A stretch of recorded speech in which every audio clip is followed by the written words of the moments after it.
Dios te salve María, llena eres de gracia, el Señor es contigo. Bendita tú eres entre todas las mujeres y bendito es el fruto de tu vientre Jesús. Santa María, Madre de Dios, ruega por nosotros pecadores, ahora y en la hora de nuestra muerte. Amén. Nos sentamos. Este Evangelio de San Lucas podemos compararlo haciendo contraste con el Evangelio de ayer, que era de San Juan, en que muestra dos actitudes. El Evangelio de ayer mostraba la actitud de Santa María Magdalena y las santas mujeres con respecto a Jesús. En el Evangelio de hoy se muestra la actitud de estos discípulos, uno de ellos era San Lucas, el otro Cleofás, que se estaban alejando de la vocación de ellos, estaban yendo para Emaús, abandonando el deber y volviendo a las preocupaciones cotidianas, a los quehaceres, y no poniendo en el centro de su vida a Jesús. En el Evangelio de ayer vemos cómo Santa María Magdalena llega al sepulcro y encuentra el sepulcro vacío, encuentra a los ángeles y se pone a llorar al lado del sepulcro y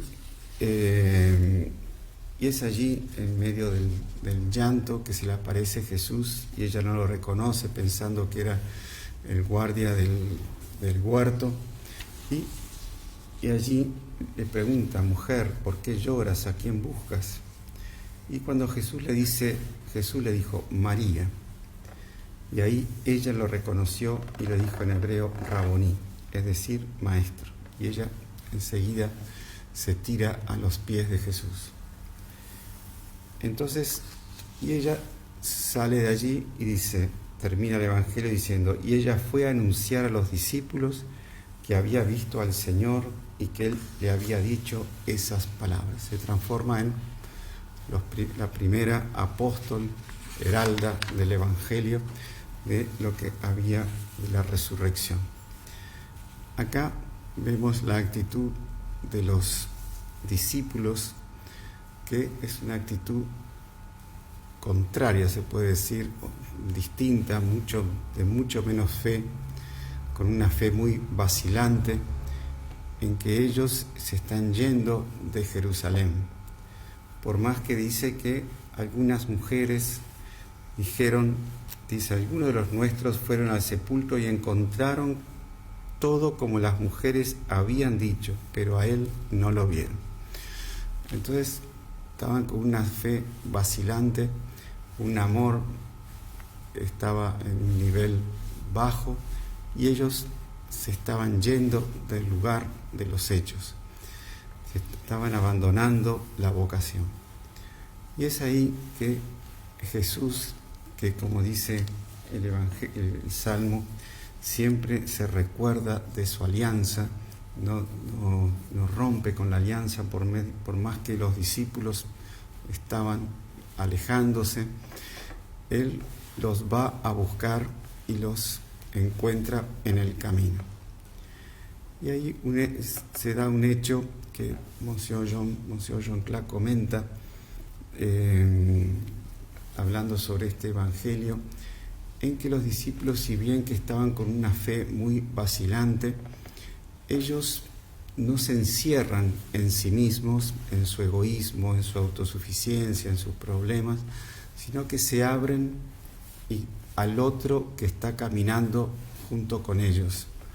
Y esa generosidad de abrirse al otro le permite a Jesús de irlos trabajando a lo largo del camino, como dice, explicándoles las Escrituras, explicándoles todos los profetas, Moisés, los profetas, todo como ellos se referían a Jesús de Nazaret, cómo se referían a que el Mesías tenía que sufrir para entrar en la gloria.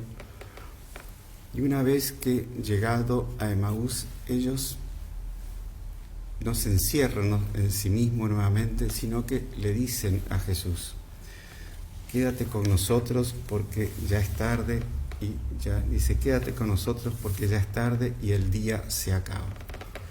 O sea, esa generosidad de ellos, esa abertura hacia el prójimo, hace que Jesús, ese pequeño acto bueno, santo, hace que Jesús aproveche ese acto y llene esas almas de amor, de entusiasmo y de fe.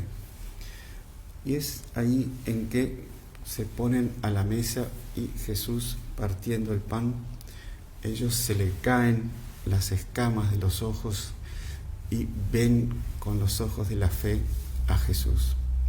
Y es ahí Jesús desaparece. ¿Por qué desaparece? También Monsieur Jean Claude comenta, porque Jesús quería mostrar que ya el relacionamiento con Él no era un relacionamiento humano, ya era mucho más divino, mucho más en base a la fe y en base a la gracia de Dios. Entonces ellos ahí sí se transforman en apóstoles de la resurrección, porque ellos, en vez de quedarse en Emaús, ahí ya convertidos y llenos de amor y llenos de fe y llenos de entusiasmo, vuelven y para contar a los otros lo que habían visto. Jesús con las mujeres tiene una pedagogía distinta que con los hombres. Con la mujer le dice solo María, y solo decir María, ella ya intuitivamente ya entiende todo y ama y se tira a los pies de Jesús. Con el hombre, él tuvo todo un razonamiento largo, discursivo, con pruebas, y recién después de eso, ahí que él se presenta y ahí los discípulos lo reconocen. La mujer más intuitiva, el hombre más raciocinante, más lento en ese punto, pero tanto por un camino o por otro, ambos llegan a reconocer, amar y glorificar a Jesús y llenarse del Espíritu Santo para proclamar la resurrección de Jesús. Entonces pidamos mucho en esta misa crecer en el amor, crecer en la fe y crecer en el entusiasmo por nuestro Señor Jesucristo, por la Virgen, por la Iglesia, y sabiendo que, como dice el Salmo, Él se acuerda eternamente de su alianza. Por más que uno quiera apartarse del camino, Jesús siempre lo va a ir a buscar hasta el último momento de la vida. Entonces, pidamos mucho la gracia del entusiasmo y que ese entusiasmo impregne nuestro apostolado para que seamos apóstoles de la resurrección de Jesús en medio de un mundo que niega a Jesús, que niega la existencia de Dios y que toma a Jesús como muerto. Entonces, pidamos esa gracia de ser apóstoles de la resurrección, y como dice la aclamación del Evangelio, alegrémonos y regocijémonos en Él. Ahí nosotros vamos a tener nuestra verdadera alegría espiritual. Ave María Purísima.